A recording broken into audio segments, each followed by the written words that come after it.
పాలస్తీనా ప్రపంచంలోనే అతిపెద్ద శ్మశానంగా మారిపోయింది.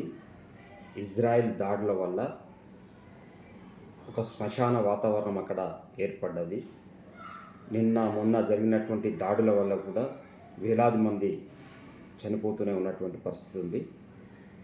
దాదాపు 14,000 మంది పిల్లలకి ఆహారం అందక, మంచినీళ్ళు అందక చనిపోయే పరిస్థితి ఉందని ఐక్యరాజ్య సమితి ప్రకటించింది. గత సంవత్సరం ప్రారంభమైనటువంటి ఈ దాడులలో ఇప్పటి వరకు పాలస్తీనా పౌరులు 54,456 మంది చనిపోయినట్టుగా పాలస్తీనా ఆరోగ్య శాఖ అలాగే అమ్నెస్టీ ఇంటర్నేషనల్ కూడా ప్రకటించాయి. ఇప్పటికీ శిథిలాల కింద 10,000కు పైగా శవాలు శిథిలాల కింద ఉన్నట్టుగా మనకు ఒక అంచనా వస్తూ ఉంది. వివిధ అంతర్జాతీయ మీడియా సంస్థలు, ఆల్ జజీరా లాంటి ఛానల్స్ అంచనా వేస్తున్నాయి.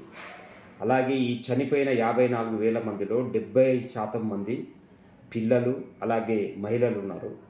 ముఖ్యంగా ఈ చనిపోయిన వాళ్ళల్లో 15,648 మంది పసిపిల్లలు ఉన్నట్టుగా మనకు లెక్కలు చెప్తా ఉన్నాయి.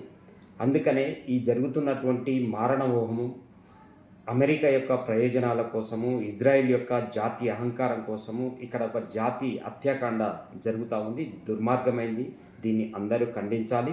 అలాగే ట్రంప్ అడిగాడు, గాజా స్ట్రిప్ను మీరు వదిలి వెళ్ళిపోండి అని చెప్పేసి పాలస్తీనా ప్రజల యొక్క మాతృభూమిని అక్కడ నుండి వాళ్ళని ఎలగొట్టడం కోసం 20 లక్షల మంది జనాభాను ఎలగొట్టి ఆ భూమిని ఆక్రమించాలని చెప్పేసి ఏదైతే ట్రంప్ చూస్తూ ఉన్నాడో, ట్రంప్ యొక్క కోరికను నెరవేర్చడం కోసం ఈరోజు ఇజ్రాయెల్ మళ్ళీ దాడులు మొదలుపెట్టింది.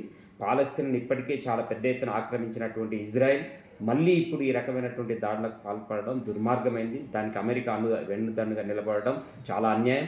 ప్రపంచ ప్రజలంతా దీన్ని ఖండించాల్సినటువంటి అవసరం ఉందని భావిస్తాము.